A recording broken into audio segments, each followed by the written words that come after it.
Speech and Reality is a book by Eugen Rosenstock-Huessy, 1888-1973, German social philosopher, and is an English-language introduction to Rosenstock-Huessy's German language book, Soziologie. It comprises 7 essays that he wrote and revised between 1935 and 1955. Rosenstock-Huessy introduces a new form of social research in which the human subject, as speaker, displaces the subject of orthodox sociology, wherein the subject can be mute.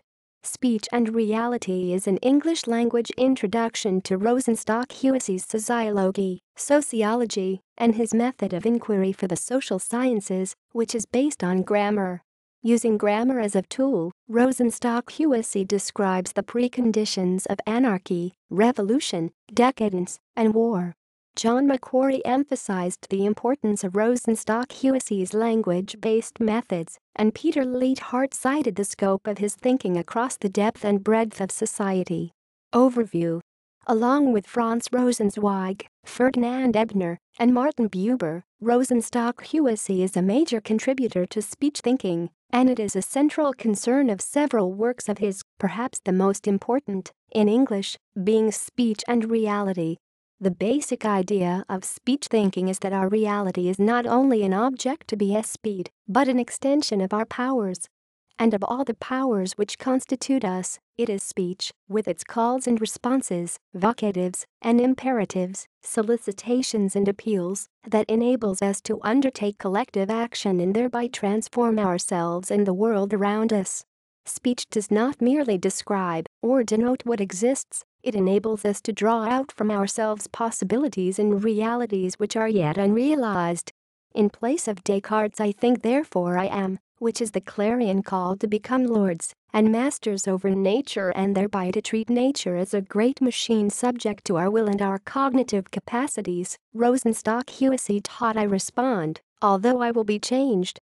This is a formulation which comes from the recognition that life calls us into ever-fresh tasks and that we never approach urgent things already in full knowledge of an outcome.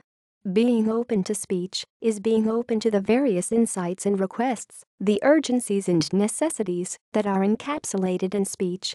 It is the recognition that we are mutual creators of each other in the world around us. That is a reality we cannot avoid, though we can easily fail to see what it involves. That our words become flesh is, in fact, a variant of another fact, that we dissolve and resolve again in acts of love. Speech thinking, in other words, stands in the closest relationship to the law of love. Rosenstock-Huessy wrote in Speech and Reality, Assessment of Speech and Reality.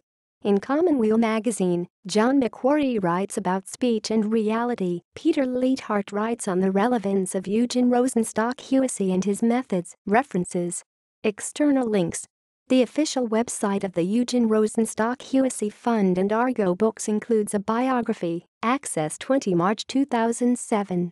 The Norwich Center, Norwich, Vermont, maintains an internet site devoted to an introductory biography and appreciation of Eugen Rosenstock-Huessy, signed by Clinton C. Gardner, president of the Norwich Center, Access 20 March 2007.